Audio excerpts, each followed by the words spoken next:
नमस्कार, श्रमिक मंत्र न्यूज में आप सबका स्वागत है। आप देख रहे हैं श्रमिक मंत्र न्यूज और मैं हूं आपके साथ आलोक शर्मा।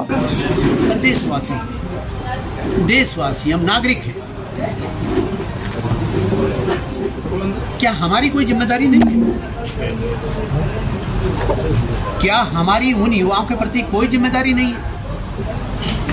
क्या हमें इतनी बात पे गौर नहीं करना चाहिए कि हमारा जल्दी से जल्दी उनके नौकरी का रास्ता प्रशस्त करना ज्यादा जिम्मेदारी है, पॉलिटिकल एजेंडे को चलाना हमारी जिम्मेदारी है? तो ये तो उनके आड़ में जो पॉलिटिकल एजेंडा चला रहे हैं पॉलिटिकल पार्टी, ये तो थोड़ा सा उनको भी सोचना चाहिए। ये उनको भी तो सोचना चाहिए कि केवल पॉलिटिकल एजेंडा चलाना,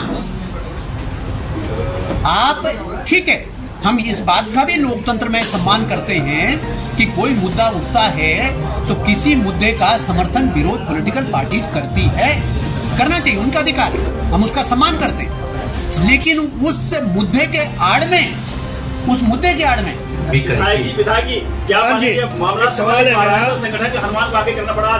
जी, मामला संभालने पार्टी से राज संगठन के हनुमान को आगे करना पड़ा किसको? नहीं, मुन्ना सिंह चौहान भारतीय जनता पार्टी का कार्यकर्ता है, पहले समझिए।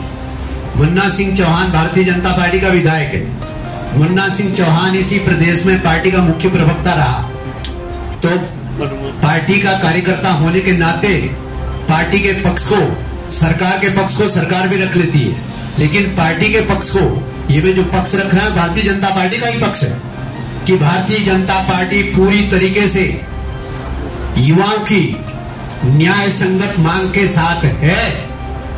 हम युवाओं की जो रोजगार पाने का अधिकार है, जो नकल फ्री परीक्षाओं का जो उनकी मांग रहती है, उस पर भारतीय जनता पार्टी की सरकार ने पहले भी सब कानून बना करके कार्रवाई की, और जो ये घटना हुई इसमें भी प्रथम दृष्टया जो दोषियों को गिरफ्तार किया गया, जो जांच में दूसरे लोगों की जिनकी संलिप्तता नजर आएगी, वो कोई भी बच करके नहीं जाएगा। विधायक जी क्या मानते हैं? पेपर लीक हुई ना साहब के मुद्दे के बाद? देखिए, मेरे मानने आपके मानने से कुछ नहीं होता। लीक हुई है ना साहब के बाद? मैं देखिए, लीक शब्द का इस्तेमाल करके आप उसको डिस्टॉर्ट मत करिए। मैं ये कह रहा हूं कि क्वेश्चन पेपर का एक पार्ट परीक्षा केंद्र से बाहर तो गया है, इसी को दिक्कत है। ये तथ्य है, जब बाहर गए हुए ये तथ्य है सर, वही तो हो गया। नहीं, लेकिन मैंने फर्दर क्या कहा? एक मिनट, आप तो मालूम है साहब, यही तो लीक हुआ सर। मैं तो अनुत्तरित कोई सवाल छोड़ता नहीं हूँ। आपको पता सर, ठीक, आपका सही सवाल कर रहे हैं, ठीक है, बिल्कुल आप सही कह रहे हैं, इसलिए कह रहा हूँ मैं। लेकिन मैंने कहा क्या उसका विस्तार केवल एक परीक्षार्थी और एक नकल कराने वाले तक सीमित था, या उसका विस्तार दूसरे परीक्षार्थियों में भी हुआ? बड़ा सवाल ये।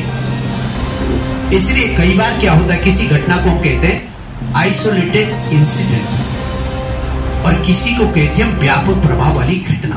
मैं नहीं कह रहा, मैं इसे ना तो व्यापक प्रभाव वाली घटना कह रहा हूं, ना मैं इसे आइसोलेटेड इंसिडेंट कह रहा हूं।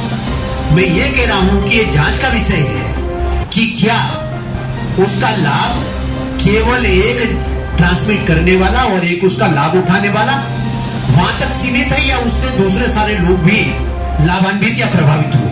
ये तो जांच का विषय हो सकता है। ठीक है, इस वीडियो में बस इतना ही। और हाँ, इस खबर पर आप क्या सोचते हैं हमें कमेंट करके जरूर बताएं। देश दुनिया की बाकी खबरों के लिए आप बने रहे श्रमिक मंत्र न्यूज के साथ।